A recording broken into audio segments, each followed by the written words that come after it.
A little cloudy today, but the rain has by and large held off. A few little showers here and there, but everyone here on Emirates Stakes Day is having a fantastic time. Final day of the Melbourne Cup Carnival. Of course, the Spring Carnival continues for a while yet.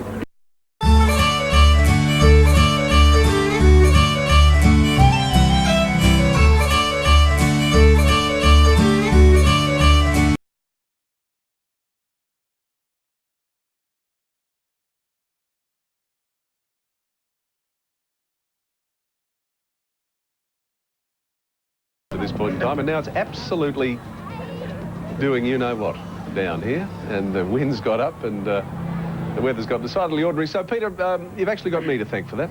It's been absolutely delightful here for about the last 3 minutes or so.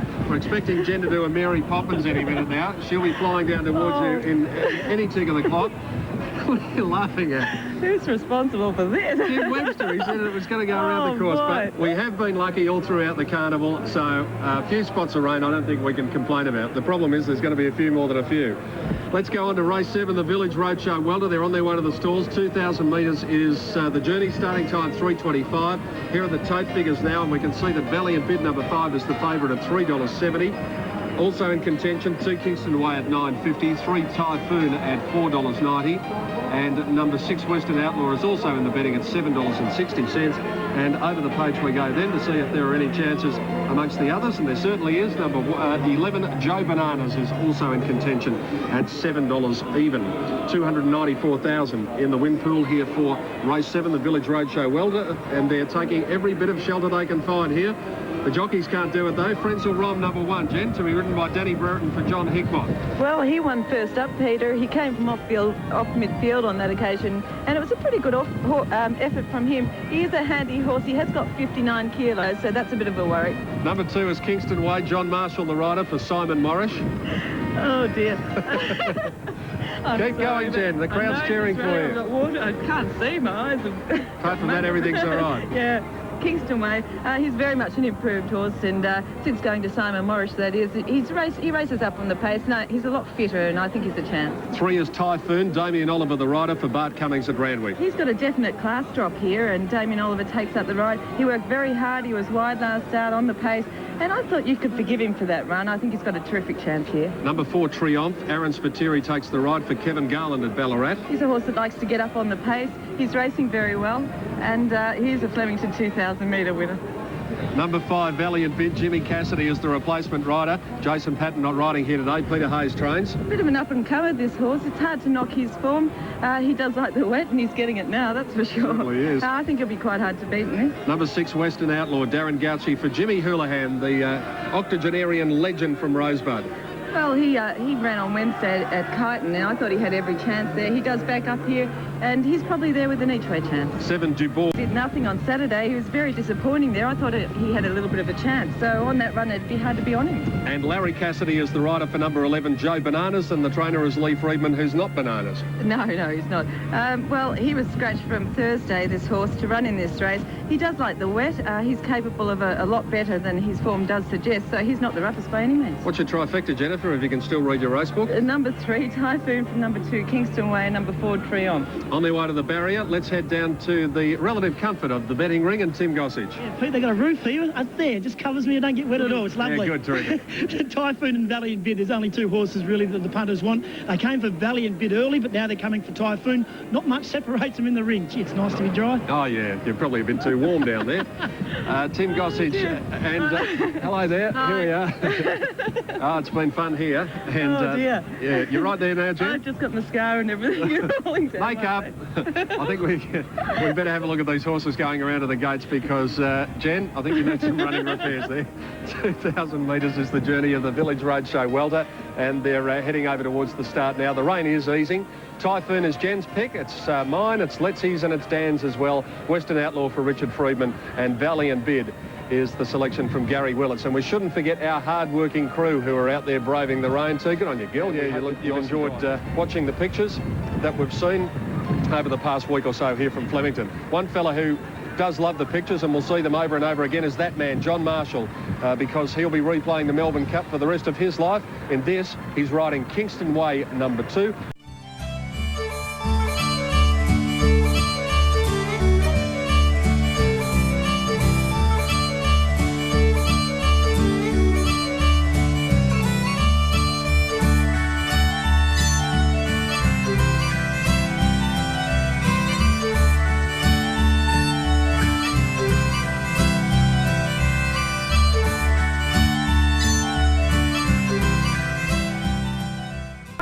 Village Roadshow Welter.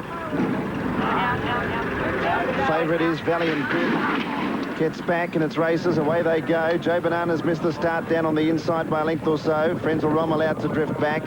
Western Outlaw jump well with Triumph and also Kingston Way. De Burgh pushing through nearer the inside from Chenwood and a little wider out on the track in the green and white colours with Spirit of Hope. They were followed by Sworn to Secrecy, and wider out was Valiant Bid, drifting back Typhoon. Joe Bananas second last, and Frenzel Rom 2 lengths away. Going inside the 1,600 metres now, and Kingston Way drove to the lead. It's Kingston Way clearing out. It's a length and a half in front. In second spot and moving through the field was Triumph. Valiant Bid's riding or ridden up a lot closer to the speed today than he usually is. And Cammy's boys up there, but it's trapped out wide, and De Burgh running up behind them. Fifth is Western Outlaw. Valiant Bid sixth wide out. Right around the outside of them now was Spirit of Hope. And down on the inside was Joe Bananas passing a few, including Chenwood. Getting back in the field now towards the tail end was the second favourite Typhoon. And around it Sworn to Secrecy, and about 3 lengths away Frenzel Rom. De Burgh takes over, 800 to go. Drew past Kingston Way and leads by 2 lengths. So De Burgh in front, Kingston Way second. In third spot was Triumph, and over on the inside was Joe Bananas. They were followed by Western Outlaw down on the inside. Valiant Bid getting a wriggle on now, and they were followed behind them by Spirit of Hope as they came to the turn. Chenwood, Frenzel Rom, Sworn to Secrecy's dropped out of it as they round the bend. 500 left to go, and it's Kingston Way going through with Joe Bananas who cut the corner. Chenwood getting through, Western Outlaw, De Burgh, and now Typhoon is joining in. Valiant Bid 3 lengths behind them, and then Spirit of Hope. Typhoon going up to Kingston Way now as they pass the 300. Typhoon extends past Kingston Way. Then Chenwood, Joe Bananas, Spirit of Hope running a race, and they clear away from Valiant Bid, who can't handle the ground, but Typhoon can. He's kicked away now from Kingston Way. Battling on, Spirit of Hope running a cheeky race, but it's Typhoon at the 100. He got his chance to win a big one today, and appreciating the drop and grade, he's drawing away. Running a cheeky race, Spirit of Hope in a second, but Typhoon wins it by a length and a half, but eased up. Typhoon the winner, Spirit of Hope second, third Kingston Way, then Frenzel Rom, Western Outlaw, Chenwood, Joe Bananas, and then the brigade that didn't seem to handle the track, De Burgh, finishing up with Sworn to Secrecy. Valiant Bid very much so, didn't go a yard in it, and towards the tail end we had Cammy's boy and Triumph. Well, Typhoon, he's been a hard horse to catch, but they're pretty well on the mark today. He was well in the betting. Damien Oliver rode him beautifully, and he went to the line very well. And then it was sort of a battle for who was going to run second and third, I thought, Dan. The rest of them just didn't seem to be all that happy in the ground. But here he is. Up, they were in lines of 4 and 5 coming to the bend, weren't they? A couple cut the corner. As soon as they did, they were gone. And look, the best horse in the race, I think, won. Gary, he's been racing his Group 1 and Group 2 level, Typhoon. Yes, he's done a good job here. He's got the pacifiers on. You can just see them there. Those people who do at home, on the eyes there, it's like a wire mesh. And if it gets too heavy, they're not allowed to use them because the mud sticks on them. But as you can see here, he's worked away well. Well, Johnny Lett should be with Damien Oliver.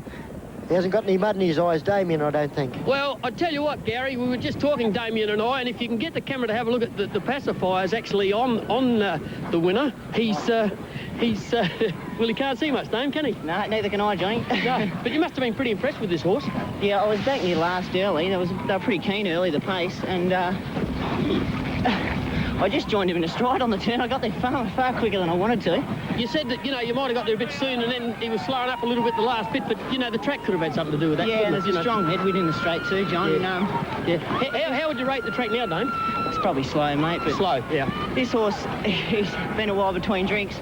I was saying to you before, I don't think I've gone slow in the last 200 metres and won a race. No, but he certainly put in today, and with the track like that, they can't come from a long way back, really, can they, the last 200 or 300 metres? Probably not. No, but,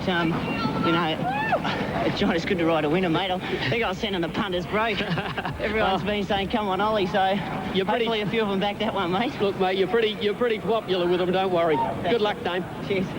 That's winning jockey Damien Oliver talking to John Letts, and it's nice and dry in here. You're a bit drier than Damien is at the moment, Bart. Yeah, you've got a right spot here. He was just saying that the pacifiers there, the horse really couldn't see that much when he was pulling up. They're pretty clogged up, so it is genuinely a slow track now, you'd think.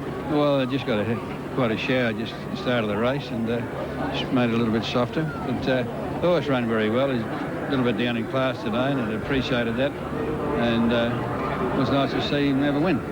What'll you do with him now? Not too sure. I'll just have a discussion with the syndicate members and see what they want to do. Just harking back to Tuesday and Rogan Josh, is he going to go onto the Sandown Classic now? Present intention is we're going to take him down and familiarise him with the track on Tuesday morning for track work, and all being well, if he handles it all right down the hill, we'll tend to run him Saturday. He hasn't left a note. He's done thrive since the race, and I couldn't be more pleased with him. It's a good race for him now, $500,000 weight for age, given the fact that he won the McKinnon over 2,000 metres. Well, it's a nice follow-on race in the Melbourne Cup, being weight for age. Yeah, I agree. Well done, Bart, and stay dry. Thanks a lot. Bart Cummings, the winning trainer. Typhoon, very impressive with Damien Oliver in the saddle in the Village Roadshow Welter Race 7. We'll take a break. You're watching Network 10's live and exclusive coverage of the 4th and final day of the Melbourne Cup Carnival for 1999.